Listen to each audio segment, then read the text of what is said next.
Hey guys, welcome back to my YouTube channel.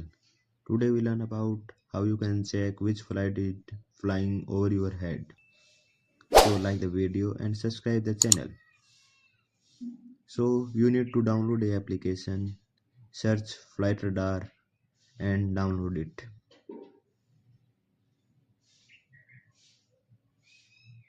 After downloading it, now open it. Give all the permissions.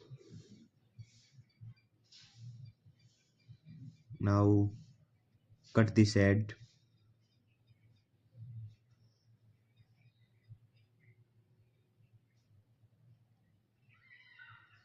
Now you entered in main screen. Click on your location.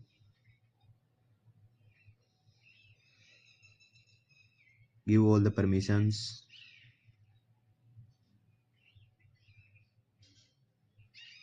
Now click on a flight which you want to see.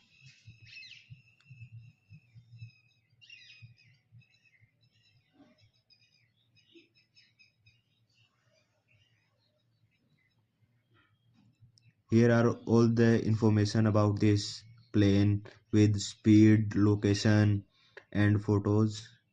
This is very easy.